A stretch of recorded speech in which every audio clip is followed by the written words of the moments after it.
জিতেও লজ্জায় Argentina, penalty miss করে বিশ্বকাপে নজির গড়লেন লিওনেল মেসি। বিশ্বকাপের ইতিহাসে অসংখ্য রেকর্ডের মালিক লিওনেল মেসি। গোল, অ্যাসিস্ট, ম্যাচ জেতানো পারফরমেন্স, তিনি বহুবার নিজের শ্রেষ্ঠত্ব প্রমাণ করেছেন। তবে 2026 ফিফা বিশ্বকাপের প্রি কোয়ার্টার ফাইনালে মিশরের বিরুদ্ধে ম্যাচে তার নামের পাশে যোগ হলো একটি অবাঞ্ছিত রেকর্ডও। আটলান্টায় অনুষ্ঠিত রাউন্ড অফ 16 ম্যাচে আর্জেন্টিনা পেনাল্টি পায়। স্পট কিক নিতে এগিয়ে আসেন অধিনায়ক লিওনেল মেসি, কিন্তু তার নেওয়া শট দুর্দান্ত দক্ষতায় রুখে দেয় মিশরের গোলরক্ষক মোস্তাফা সোহেব। এর আগে এই বিশ্বকাপের গ্রুপ পর্বে অস্ট্রেলিয়ার বিপক্ষে একটি পেনাল্টি মিস করেছিলেন মেসি। ফলে বিশ্বকাপের ইতিহাসে শুট আউট বাদ দিয়ে একই আসরে দুটি পেনাল্টি মিস করা প্রথম ফুটবলার হিসেবে নতুন এক রেকর্ড গড়লেন তিনি। বিশ্বকাপে এখনো পর্যন্ত 8টি পেনাল্টি নিয়েছেন মেসি। এর মধ্যে 4টি গোল করলেও বাকি 4টি পেনাল্টি কাজে লাগাতে পারেনি।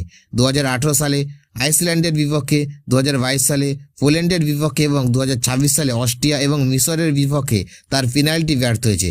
এর মাধ্যমে বিশ্বকাপে সবচেয়ে বেশি not shoot out penalty miss করার রেকর্ড আরও দীর্ঘ করল আর্জেন্টিনার অধিনায়ক। তবে ব্যক্তিগত এই হতাশা দলের সাফল্য থামাতে পারেনি। ম্যাচের পেনাল্টি মিশরের পরও দুর্দান্ত লড়াই করে মিশরকে হারিয়েছে আর্জেন্টিনা এবং নিশ্চিত করেছে কোয়ার্টার ফাইনালের টিকিট। ফলে ব্যক্তিগতভাবে কঠিন একদিন হলেও দলের জয় শেষ পর্যন্ত স্বস্তি এনে দিয়েছে 8বার ব্যালন ডি অর জয়ী এই কিংবদন্তি।